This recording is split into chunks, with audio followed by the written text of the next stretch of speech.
manusia pasti punya latar belakang yang pernah berbuat salah. Dan harapan itu dibuka oleh Allah untuk kembali menjadi baik. Adam itu manusia, Adam pernah salah. Dan Adam diberikan kesempatan berubah, Adam bertobat.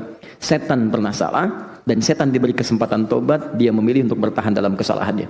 Jadi kalau Anda masih mengaku manusia, maka ciri kemanusiaan itu pasti melekat dalam diri kita. Sudah masuk Islam, dengar adzan kamu sholat. Ada seorang teman Indonesia, ini kisah nyata, tinggal di Amerika. Dia satu flat dengan non-muslim. Sikapnya baik, biasa, normal. Nah, yang muslim ini, saya juga anjurkan kepada teman-teman, kita ini umat dakwah. Anda silahkan, di dunia Anda berdakwah dengan apa yang bisa Anda kerjakan. Gak harus jadi ustadz semua. Baik, fair. Dipanggil jam 8, jam kerja jam 8, datang jam 7. Wow. Ya, kuat kan? Hebat kan? Etosnya kuat ya? Sama, dipanggil 4.38, datang jam 4. Ini orang hebat. Tapi kalau persoalannya dipanggil 4.38, datang jam 8.34.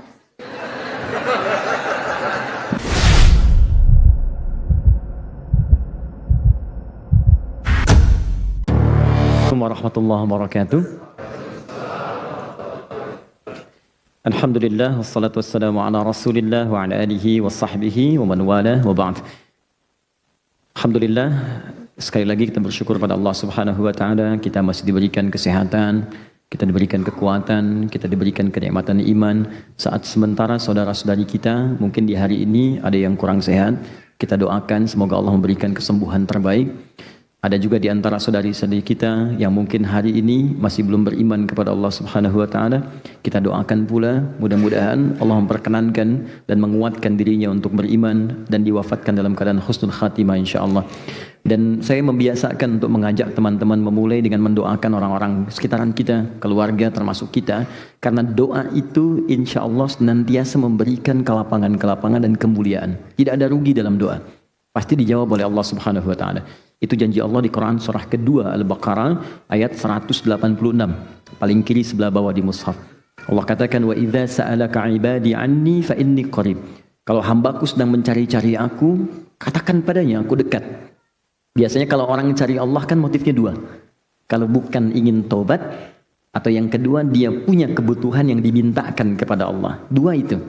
Kata Allah katakan padanya, Allah berikan harapan, gak usah lelah mencari, aku dekat.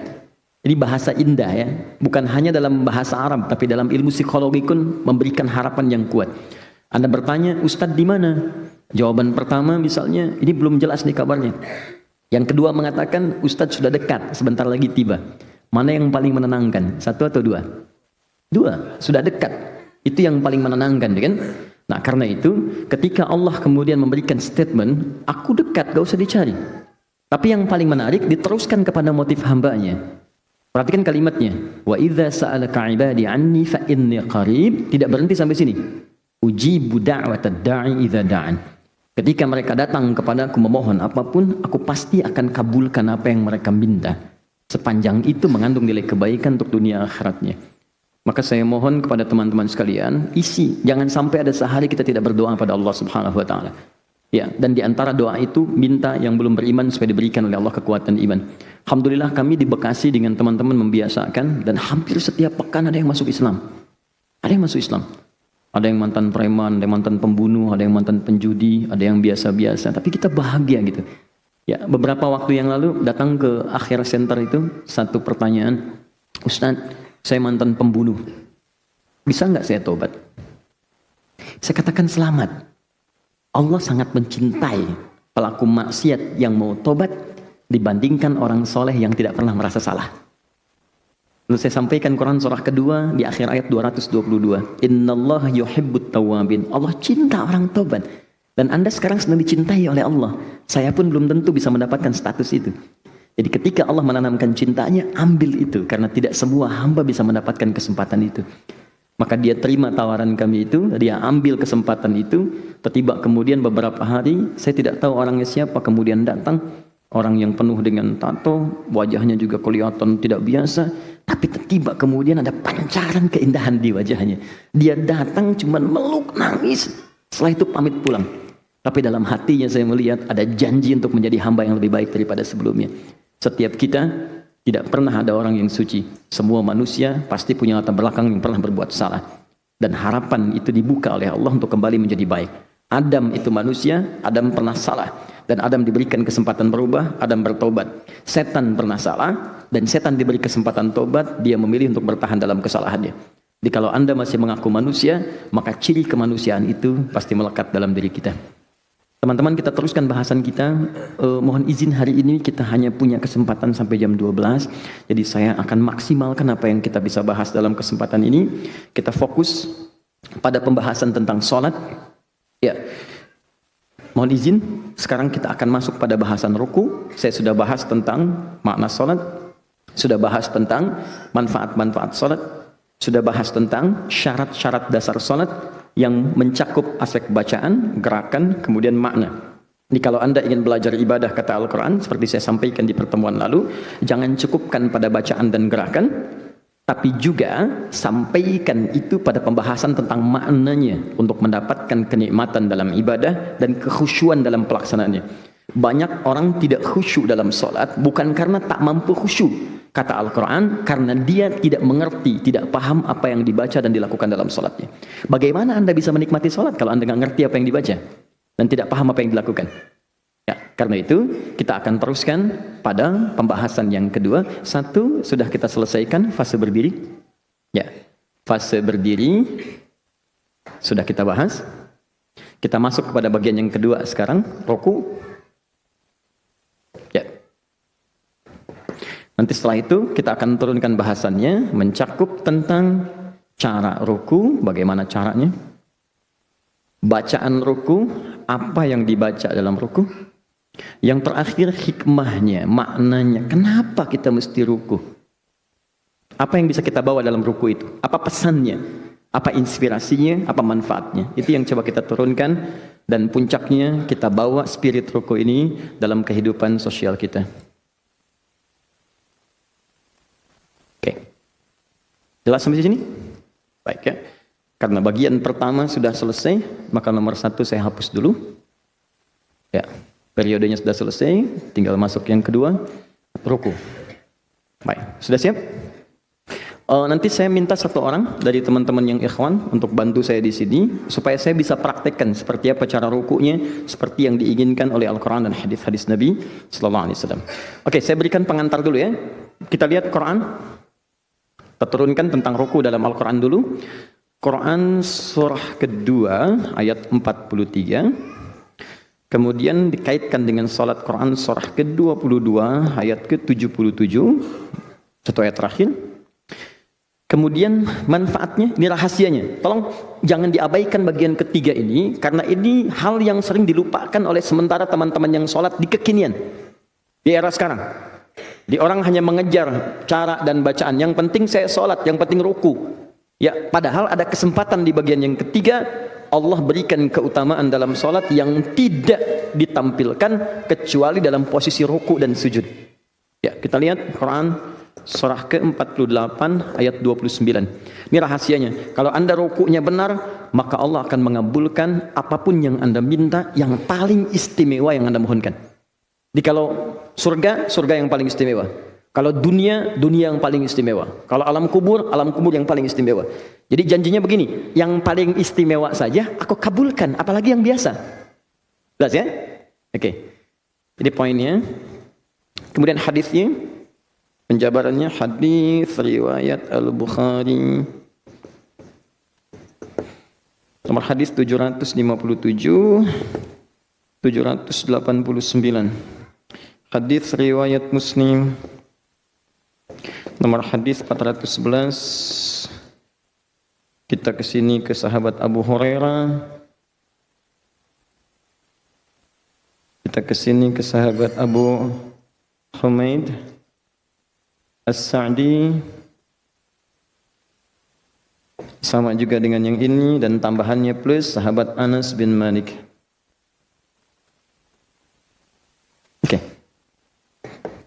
Ya. Nanti ada tambahan satu bonusnya dari hadis riwayat sahabat Ali bin Abi Thalib karamallahu wajah. Ali bin Abi Thalib. Ya.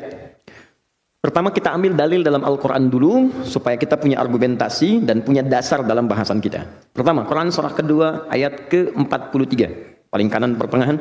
Wa aqimus salata wa atuz zakata warka'u ma'ar raki'in.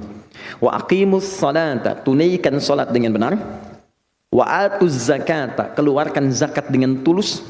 Ingat ya, salat selalu diawali dengan derivasi kata iqamah. Aqama yuqimu wa aqimus shalah. Alladzina yuqimunas shalah. Aqimis shalah. Itu berasal dari kata iqamah. Iqamah itu sesuatu yang ditunaikan dengan sempurna. Berdiri tegak sempurna disebut dengan qamah. Sesuatu yang ditunaikan dengan sempurna disebut dengan iqamah. Karena itu sebelum salat kan suka ada iqamat ya? Iqamah. Cuma orang kita kan menyingkat dengan qomat ya. Nah, kalau orang Arab nggak kenal qomat, cuman kan kebiasaan orang Indonesia senang menyingkat dengan ujungnya saja. Oke? Saya kalau sedang olahraga dengan orang-orang Arab tuh panggilannya sempurna. Kita main futsal, main bola, mereka bilang, ya Allah ya Syahadi, wazzi, Abdurrahman wazzi, ya Faisal wazzi, Faisal oper, Abdurrahman oper, Adi oper. Orang Indonesia tidak. Di oper. Abdurrahman man oper. Tengku Wisnu nu oper gitu kan. Ya, terus ujungnya aja. Ya sama, di Quran ada iqamah, di kita ada qomat. Jadi diambil bagian ujungnya, iqamat, qomat. Kenapa enggak mat? Untuk membedakan dengan mamat ya. Qomat, iqamah. Time. Iqamah. Nah, iqamah ini atau qomat itu bukan isyarat untuk sholat. Karena isyarat untuk sholat itu panggilannya lewat azan. Jadi kalau sudah azan, itulah isyarat sholat, siap-siap, panggilan sudah tiba. Makanya disebut dengan azan. Apa artinya azan? Asalnya bukan panggilan. Azan itu seakar dengan kata udhun, artinya telinga. Jamaknya azan. Kenapa lafaz ini disebut dengan azan? Karena kalimat ini satu-satunya kalimat di bumi yang akan terus sampai kepada pendengaran manusia sepanjang dia masih punya pendengaran telinga. Dan ini satu-satunya lafaz yang terus berputar selama 24 jam. Silakan cek. Bintaro selesai azan, Tangerang azan. Tangerang selesai azan, terus sampai ke Banten azan. Putar terus. Saya waktu dulu di Timur Tengah, di Afrika Utara, Mesir selesai azan, Libya azan. Libya selesai, Tunisia azan. Tunis selesai, Maroko azan. Maroko azan, Aljazair azan. Terus sampai dengan ke Mediterania, ke Italia, ke Prancis, ke Spanyol. Jadi ternyata setiap detik lafaz azan tidak pernah berhenti. Dan diperdengarkan oleh Allah kepada setiap yang punya pendengaran supaya mereka mendapatkan hidayah. Hidayahnya dibagi dua. Ada hidayah untuk yang belum beriman sehingga tidak punya celah di kemudian hari untuk menolak. Ya Allah, saya kan nggak pernah diperkenalkan dengan namamu. Kata Allah, saya perdengarkan 24 jam sehari. Apa kamu nggak dengar? Bukankah lafaz adzan dibuka dengan kalimat Allahu Akbar, Allahu Akbar? Setelah itu syahadat kan? Asyhadu an la ilaha illallah. Dan betapa banyak orang yang masuk Islam karena mendengar azan. Banyak. Anda bayangkan, ada orang dengar adzan masuk Islam. Ada orang Islam sudah masuk Islam dengar adzan gak mau sholat. Ada seorang teman Indonesia, ini kisah nyata, tinggal di Amerika. Dia satu flat dengan non-muslim. Sikapnya baik, biasa, normal. Nah, yang muslim ini saya juga anjurkan kepada teman-teman, kita ini umat dakwah. Anda silahkan, di dunia Anda berdakwah dengan apa yang bisa Anda kerjakan. Gak harus jadi ustadz semua. Kalau semua jadi ustadz, siapa jamaahnya gitu kan? Semua, ayo berkreasi, berdakwah. Anda ayah di rumah, tampilkan sikap ayah yang baik, istri yang baik, anak-anak yang baik. Anda bekerja, tampilkan pekerja muslim yang baik. Nah, ini pelajar, di flatnya selalu teman-teman, itu membuka channel Islami, channel One dari Mekah tuh. Orang sholat, terus temannya lihat. Nah, satu kali, yang muslim ini kisah nyata, mengatakan kepada kawan yang non-muslim. Ya, awalnya tebak-tebakan. Tapi perhatikan bagaimana hidayah Allah tanamkan pada jiwa hamba yang sangat Allah sayangi ini. Perhatikan baik-baik. Kata kawannya yang muslim, menurut kamu berapa jumlah orang yang ada di masjid itu saat ini? Kata yang non-muslim, ya mungkin ribuan atau puluhan ribu. Padahal itu masuk ke situ pada saat belum direhab. Sekarang 500.000 orang masuk. Pertanyaan keduanya, menurut kamu berapa waktu yang dibutuhkan untuk membuat semua orang itu rapi seketika? Tapi kata orang tadi, ya paling sedikit 2 pekan. Mungkin dia bayangkan satu-satu suruh berdiri gitu kan? Nah, mungkin 2 pekan. Kata orang ini, saya akan buktikan kepada Anda, kurang dari 5 menit mereka akan rapi sempurna. Kata yang non-muslim, masa? Tunggu sebentar. Begitu tiba waktu sholatnya Isya pada saat itu, Kemudian imam mulai berkata, iqamat dimulai. Ini, Allahu Akbar, Allahu Akbar. Semua bangkit. Yang tawaf berhenti, semua berdiri. Api, kaget. Yang non-muslim tadi kaget, kok bisa? Kata yang muslim, jangan dulu kaget, sebentar dulu. Begitu mulai mengatakan imamnya, istau, rapatkan, luruskan, rapi semua. Hanya dalam hitungan kurang dari 5 menit, teman-teman. Begitu dikatakan Allahu Akbar, takbir, semua takbir. Lantas apa kalimat yang keluar di lisan yang non-muslim ini? Kata yang non-muslim tadi, tolong katakan kepadaku bagaimana caranya masuk Islam. Karena agama ini pasti bukan buatan manusia. Jadi bayangkan, ada orang nonton sholat isya, masuk Islam. Ada orang Islam sudah adzan, gak mau sholat isya. Jadi Allah tuh kalau mau ngasih hidayah tuh mudah gitu. Mudah, dan hidayah itu bisa datang juga kelembutannya lewat doa. Kita doakan. Ya, tapi yang paling indah, azan itu panggilannya, dipanggil. Bagian pertama untuk memberikan hidayah bagi yang belum memeluk Islam. Bagian kedua, untuk bisa menunjukkan kualitas keimanan bagi yang sudah masuk Islam.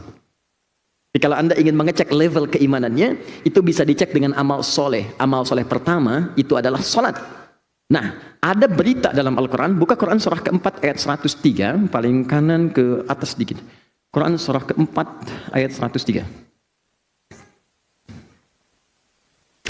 فَإِذَا قَضَيْتُمُ الصَّلَاةَ فَاذْكُرُوا اللَّهَ قِيَامًا وَقُعُودًا وَعَلَى جُنُوبِكُمْ فَإِذَا اطْمَأْنَنْتُمْ فَأَقِيمُوا الصَّلَاةَ. Lihat ujung ayatnya.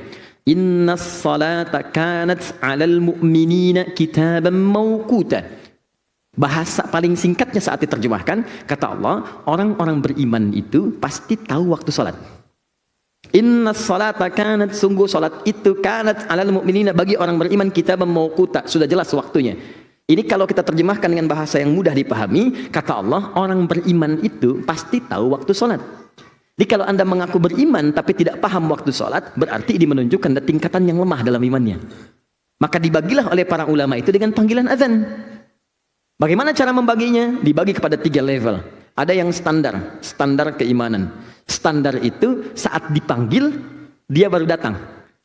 Dia dipanggil misal subuh sekarang 4.38 misal.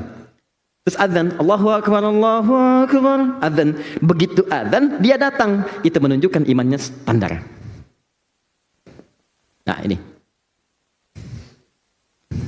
Ayo. Oke, Allahu Akbar, Allahu Akbar, cepat, siap-siap, sudah azan, standar. Oke? Baik. Ada orang yang sebelum dipanggil azan, dia sudah siap-siap. Coba bayangkan, dipanggil 4.38, dia 4 sudah bangun. Sudah bangun, sudah siap-siap. Ini menunjukkan level imannya kuat dia. Bayangkan, belum dipanggil datang.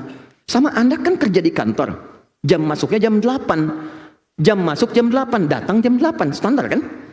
Ya kan? Objektif kan? Baik, fair. Dipanggil jam 8, jam kerja jam 8, datang jam 7. Wow. Ya, kuat kan? Hebat kan? Etosnya kuat ya. Sama, dipanggil 4.38, datang jam 4. Ini orang hebat. Tapi kalau persoalannya dipanggil 4.38, datang jam 8.34. Dia baru bangun dan gak ingat sholat. Ya. Dia cuma tahu skornya 3-1 misalnya kan. Begitu bangun 3-1, Muhammad Salah ngegolin kan. Nah, tapi maaf, untuk urusan sholat dia tidak paham. Ini menunjukkan imannya lemah. Nah, ini tiga-tiganya itu dirangkum oleh Al-Quran di Quran surah kedua ayat 152, paling kanan sebelah bawah di mushaf. Kata Allah, fadhkuruni adzkurukum. Ingat saya, maka aku pun akan mengingatmu. Bagaimana cara mengingat Allah? Di antaranya lewat ibadah, sholat, karena zikir itu di antara maknanya sholat. Quran surah ke-20 ayat ke-14. Wa aqimis sholata li dzikri, tunaikan salat sebagai zikir. Kata Allah, ingat saya, zikir kepada saya, amalannya salat, dipanggil azan. Maka orang yang ingat Allah ketika dipanggil, misal Allah panggil Allahu Akbar, ingat dia, maka Allah pun akan ingat kepada dia saat hamba itu memanggilnya. Feedbacknya begitu. Jadi kalau Anda misalnya berdoa nih, ya Allah, mohon, Anda biasanya dipanggil oleh Allah, baru respon, maka Allah pun merespon Anda saat Anda memanggilnya. Kalau Anda nggak doa, Allah nggak perhatikan Anda. Tapi kalau Anda bisa datang misalnya, datang sebelum dipanggil. Panggil 4.38, datang jam 3.48, datang jam 4, datang jam 2. Maka Allah pun akan memanggil, memperhatikan Anda jauh sebelum Anda memanggilnya. Ada orang-orang yang hidupnya seakan tidak punya masalah. Padahal bukan tak punya masalah. Sebelum dihadapi, diringankan masalahnya oleh Allah sebelum dia memanggilnya. Ada yang begitu. Seperti Maryam. Quran surah ke-3, ayat 37. Paling kiri sebelah bawah di mushaf. Ya, butuh pakaian, ada pakaian. Butuh makanan, ada makanan. Butuh buah-buahan, ada buah-buahan. Dan yang mengantarkan pamannya, Nabi Zakaria sampai kaget. Ini kan saya ngantar, kenapa setiap saya mau anterin sudah ada di situ? Dia ada level orang yang belum meminta, sudah ada gitu. Dan ada orang-orang yang meminta berkali-kali, Allah nggak respon. Allah mau jawab begini, kamu ini saya panggil datang telat. Sekarang berdoa pengen cepat dijawab, kamu siapa? Maka pernyataan ini dikumpulkan di Quran surah kedua ayat 186 di ujung ayatnya. Falyastajibuli wal yu'minu bi. Kalau kamu pengen cepat dikabulkan doanya, maka kamu pun harus cepat menyeru apa yang aku mintakan. Aku minta kamu, engkau cepat. Engkau pun minta kepadaku, aku berikan cepat. Aku minta kamu, engkau lambat. Engkau minta padaku, pengen cepat. Engkau siapa? Jelas ya? Fair kan? Baik, ini bagian pertama. Itu yang disebut dengan adzan. Nah, kalau kita sudah ingin tunaikan dengan sempurna, maka isyaratnya disebut dengan iqamah. Jadi kalau sudah iqamah itu maksudnya, ayo yang khusyuk, siap-siap kita akan menghadap Allah. Mungkin ini sholat terakhir yang kita kerjakan. Siapkan diri kita, mungkin wafat dalam keadaan sholat. Kita tidak tahu bagaimana kita akan meninggal. Makanya ketika rasanya beda kan? Sedang merojaah surat apa? Sapi, nggak bisa, enak. Ya, Al-Baqarah enak kan? Al-Baqarah, An-Nahl, Al-Ankabut, lebih enak rasanya.